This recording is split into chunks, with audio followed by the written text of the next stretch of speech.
It's news time. Information is power. Be current. The news headline: bad news for NNAMDI KANU and Sunday Igboho as their lawyers review they might spend Xmas in jail.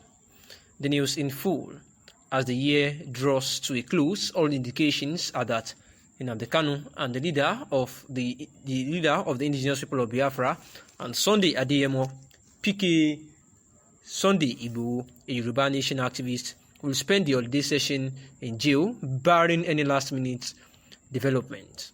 According to Sahara reporters on Friday, Aloy Ijimako, who happens to be the special counsel to NNAMDI KANU, told them that his client should not spend Christmas in the custody of the Department of State Services (DSS), but there will be no court case this year.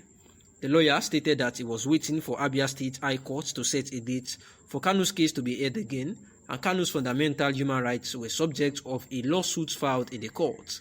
The most recent court proceedings on December 10, Justice Benson Anya of the Abia Court stated that the parties will be notified of the date will render its judgment. The Nigerian government has charged KANU with treasonable felony, but this case has been adjourned until January 18 of next year by Justice Binta Iyanko of the Federal High Court in Abuja. According to Ejimako, as his lawyer says that his hope is that he will not spend Christmas in detention, but we do not have any court cases this year again. Igboho, on the other hand, of the Yoruba Nation, who was detained by the Republic of Benin Republic authorities at Cotonou Airport on July 19, 2021, has been held in a detention facility in the neighboring country since then, where Pelumi Olajengbensi of the activist lawyers told Sahara reporters on Thursday that the chances of Igboho being released in 2021 are slim. He said that he did not rule out the possibility of Igboho's release, however, stated that efforts were being made to secure his release. And this has been the case about Sunday Adeyemo, Sunday Igboho of the Yoruba Nation agitator, and NNAMDI KANU of the indigenous people of Biafra, IPOB. The Vice President of Nigeria talking about the peace and unity of Nigeria and why it is sacrosanct for the Yoruba Nation agitators that led by Sunday Adeyemo Igboho, who is presently at the the Beninois facility, in Benin Republic, which he attempted to, fly through to Germany after the DSS operative was said to have burst his house at Soka on July 1st in a bid to arrest him.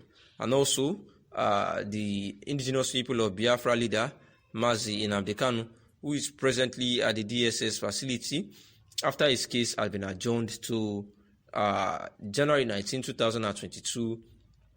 And this was said by Justice Binta Iyanko on November 10, 2021. Mazi NNAMDI KANU was extradited from Kenya back to Nigeria, of which there has been a case where the lawyers have said that this was an unlawful means of bringing him back to Nigeria after it was reported that he jumped bail in 2017, where it was allegedly said that the military invaded his house and killed several people, in which his parents who actually lost their lives. And ever since then, ever since he has been extradited back to Nigeria, this case had been at the Federal High Court, Abuja, where 7-count charges were made against Mazi NNAMDI KANU. And here is the Vice President saying that for peace to reign, it is necessary for these self-determination agitators to stop doing things that would separate Nigeria, because our unity can never be divided based on instinct. Yet, there are certain things that could be done by virtues of words. It is a known fact that inspirations toward actions could be triggered via words. This speculation has led to the subject of this article, which features to present a throwback of Obasanjo's word in 2017 that could be an inspiration for him to meet and educate present-day separatists. Sometime in the year 2017, former President Olusegun Obasanjo had an interview with Newsweek magazine And in the course of the interview, he made heartwarming statements regarding the Biafra war in relation to NNAMDI KANU's agitation at that time. In the same vein, he expressed his unquenchable desire to meet with KANUs alongside with other separatists across the country in order to admonish them on the need to keep secession by the side and embrace unity in the country. In the light of this throwback, here are the words of Obasanjo that could inspire him to meet separatists of today and teach them to embrace unity. Obasanjo highlights on civil war. Those who fought in the war in Biafra will not want to fight in any other war. I fought in that war, and it was an unfortunate war.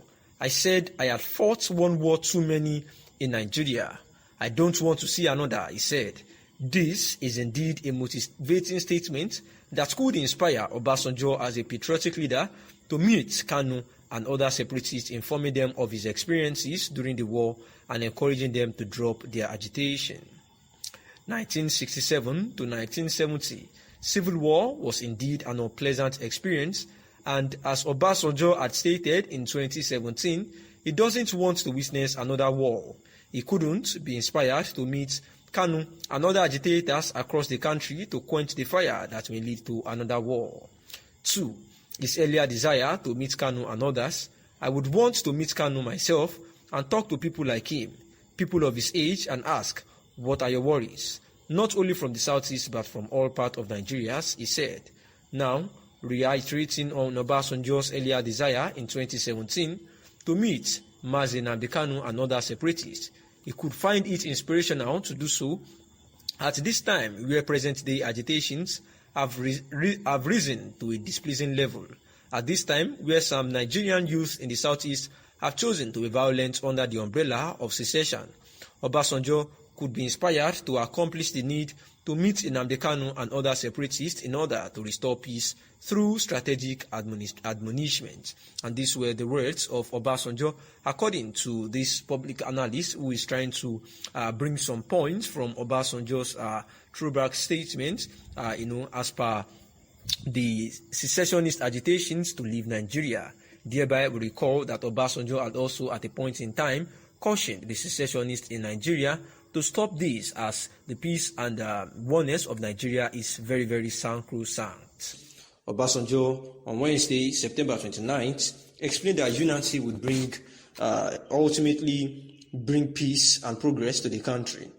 In Abeokuta, former President Olusegun Obasanjo has revealed that Nigerians need to be peaceful with one another to resolve the nation's cause of challenges. The Punch reports that Obasanjo on Wednesday, September 29th, appealed to Nigerians to embrace peace and unity, adding that it would ultimately bring progress to the land. And in a statement by his media aide, Kehinde Akiyemi, Obasanjo stated that people still need to do more to foster cooperation among other sections.